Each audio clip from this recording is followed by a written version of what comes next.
मी Punjab duck आज आहे 4 मे 2025 आणि या ठिकाणून शेतकऱ्याला अंदाज देणार आहे.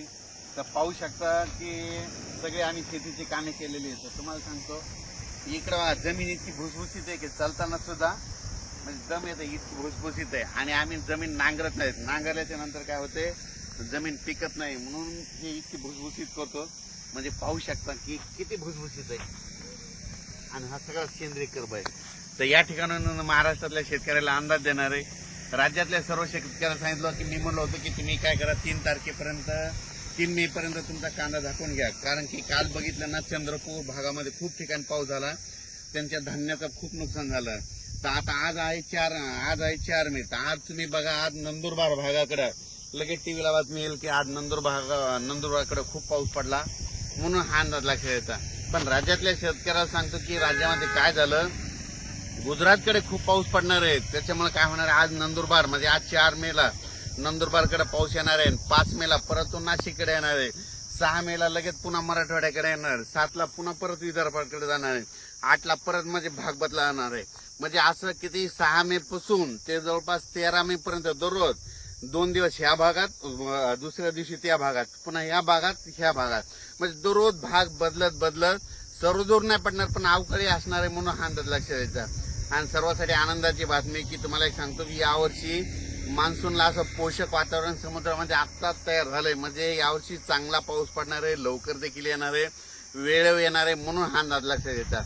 आणि तुम्हाला एक सांगू इच्छितो की यावर्षी जवळपास 19 मेला अंदमान बेटावर मान्सून दस्तक देणार आहे. म्हणजे 19 मेला अंदमानवर मान्सून येणार आहे, 19 मेला, म्हणून हे लक्षात येतं. आणि तिथून काय होतं की लगेच तिथून कंप्लीट 22 दिवसाला आपल्या केरळ येतो. तिथून 4-5 दिवसात म्हणजे 15-16 जूनच्या दरम्यान आपल्याकडे पाऊस येण्याची शक्यता आहे, म्हणून हे लक्षात येतं. यावर्षी चांगला पाऊस आहे, खूप पाऊस पडणार आहे, त्याच्यामुळे काही चिंता करायची गरज नाही.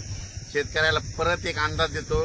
राज्यातल्या शेतकऱ्याला सांगू इच्छितो की ज्यांचा कांदा असेल, म्हणजे नाशिक भागातला असेल, तर तुम्ही काय करा, म्हणजे आज 4 आणि 5 तारखेपर्यंत आणि 2 दिवस तुम्ही तुमचा कांदा झाकण्याची तयारी ठेवा. कारण की 6, 7, 8 मेच्या दरम्यान तुमच्या नाशिक भागाकडे, मुंबईला देखील खूप पाऊस पडणार आहे, म्हणून हे लक्षात येतं. म्हणजे मुंबई, पुणे सगळीकडे दररोज वेगवेगळ्या भागात पाऊस पडणार आहे. म्हणजे लगेच काय होतं की बऱ्याच जणांचं लगेच असं मेसेज येतं की लगेच आज आमच्या भागात पाऊस पडला. तर तुम्हाला सांगतो, हे अवकाळी पाऊस सर्वदूर नसतो, फक्त जिकडे पडला तिकडे असतो. फक्त काय होतंय, उन्हाळ्यात अवकाळी कशामुळे येतात की काय होतंय, उन्हाचा पारा एकदम 45 अंशावर गेला की शेवटी निसर्गालाच काळजी असते की निसर्ग त्याला दाबण्यासाठी लगेच पावसाला पाठवत असतो, म्हणून हे लक्षात येतं. देशाची परिस्थिती सांगायची झालं तर गुजरात, मध्य प्रदेश, दिल्ली, त्याच्यानंतर उत्तराखंड या भागाकडं म्हणजे आता ह्या 2-4 दिवसामध्ये 6 मे ते 14 मेच्या दरम्यान म्हणजे तिकडल्या राज्यात देखील पाऊस पडणार आहे, त्या राज्यात पडणार आहे, म्हणून आपल्या महाराष्ट्रात देखील भाग बदलत पाऊस पडणार आहे, म्हणून हे अंदाज लक्षात येतं. या पावसात विजेचं प्रमाण जास्त असल्यामुळे माझी शेतकऱ्याला विनंती आहे की आपली जनावरं झाडाखाली बांधू नका. आणि तुम्ही त्या अवकाळी पावसामध्ये काय करा की विजा कडकडत असताना झाडाखाली थांबू नका. विजा कडकडायला लागलं की लगेच घर जवळ करायचं, म्हणून हे लक्षात येतं. पण राज्यामध्ये 6 मे ते 14 मेच्या दरम्यान दररोज 2-2 दिवस, समजा आज उत्तर महाराष्ट्राकडे, आज बघा, आज नंदुरबारकडे मुक्काम राहील, तर उद्याचा मुक्काम इकडे पुण्याकडे राहील पावसाचा, की परवाचा मराठवाड्याकडे राहील, त्याच्यानंतर 7 तारखेचा विदर्भात राहील. म्हणजे दररोज वेगवेगळा भाग करत असा पाऊस येणार आहे. सर्वदूर काही पडणार नाही. त्याच्यामुळे सर्व शेतकऱ्यांनी लक्षात येतं. मुंबईकरांना दिलासादायक बातमी, मुंबईला देखील तुम्हाला गरमीपासून सुटका मिळणार आहे, तुम्हाला पावसात भिजायला भेटणार आहे. असं तसं नाही, चांगलं 2-4 दिवस पावसात भिजायला भेटणार आहे, म्हणून हे लक्षात येतं. कोकणात देखील पाऊस येणार आहे, म्हणून कोकणातल्या आंबेवाल्याने तुम्ही तुमच्या आंब्याची काळजी घ्या, म्हणून हेच देखील सांगतो. आणि राज्यात म्हणजे आणखीन एक सगळ्यात महत्वाची ही टीप लक्षात घ्या.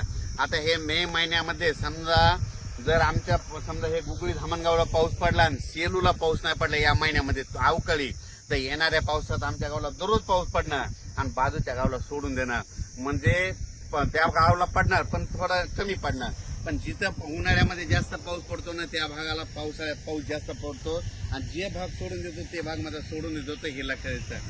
अचानक वातावरणात बदल झाला तर लगेच एक मेसेज दिला जाईल. धन्यवाद.